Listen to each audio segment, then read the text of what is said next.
Dato, ito ko mga ganun. Upang malaman.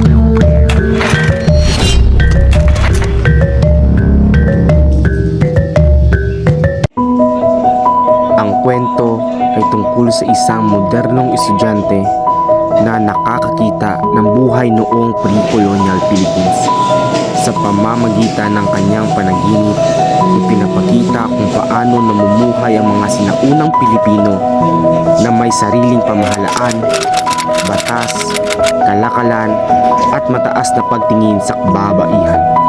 Sa huli, napagtanto niya na sa mayaman at maayos na ang kultura ng Pilipinas kahit bago pa man dumating ang mga dayuhan.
Pre-colonial?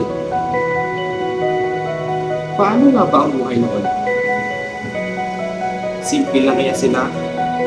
O may sarili silang sistema?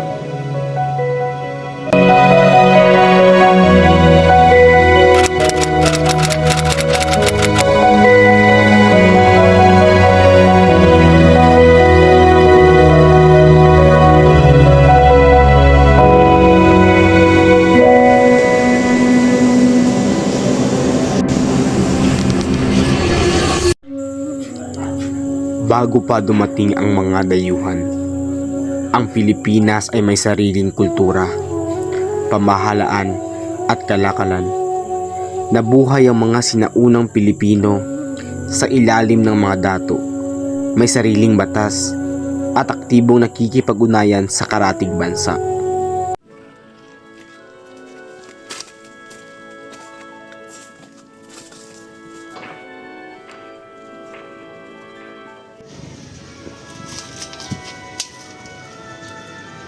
Dato, bakit niyo po kami pinatawag? Mga kasama, may suliranin ng ating barangay. Ano ang inyong mungkahi? Dato, mas nakakabuti tayo ay magtutulungan at magpasya. Tama, kapakanan ng ating bayan ng ating unahin. Tuloy kayo at magsiupo. Sa panahon ng pre-colonial, ang dato ang nagsisilbing pinuno ng barangay. Siya ang tagapagpatupad ng batas, tagapagtanggol ng nasasakupan at hukom sa mga alitan. Sa kanyang pamumuno, pinanatili ang kaayusan, katarungan at pagkakaisa ng komunidad. Kawalan mo ako! Kawalan mo ako! Dato, mahuli ko, nagdako ng mga ginto! Tama ba ang payag niya? Dato, di pa ako magagawa yun. Di ako marunong magnakaw na ginto. Dato, pakawalan mo ako.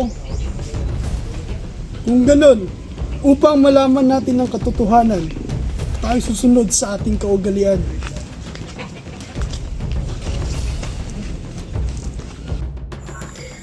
Sa sinaunang panahon, ang batas ay nakabatay sa kaugalian at tradisyon ng barangay. Ang dato ang mahatol sa mga alitan, kasama ang mga nakakatanda bilang tagapayo. Sa paglilitis, ginagamit ang panunumpa at pagsubok tulad ng trial by ordeal upang matukoy ang katotohanan at maibigay ang tamang katarungan. Ayon sa nakita ng ating mga kasamahan, ang taong ito ay hindi tunay nagnakaw ng ginto. At siya ay pinapatawad ng ating tribo. At siya din ay pinapalaya na. Maraming salamat, Dato. Sobrang salamat talaga. Maraming salamat po. Ikaw ay makakalaya na.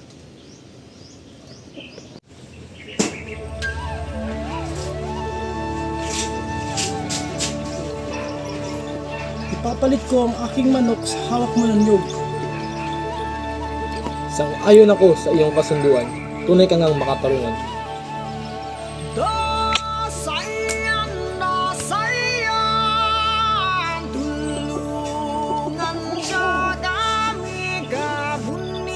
Noong pre-colonial na panahon, ang kalakalan ay isinasagawa sa pamamagitan ng barter.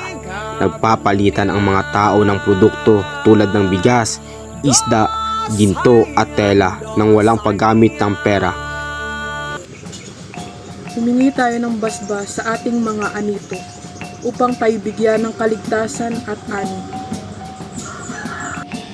Narito kami sa iyong harapan upang manalangin. Nagalang namin ang iyong kapangyarihan.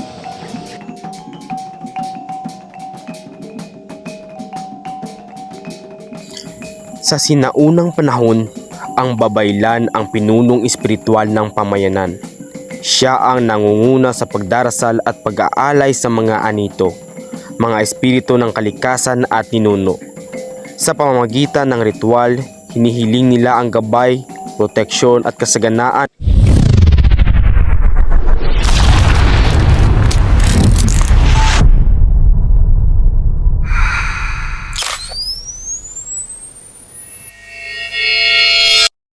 Come with me, and you'll be in a world of pure imagination.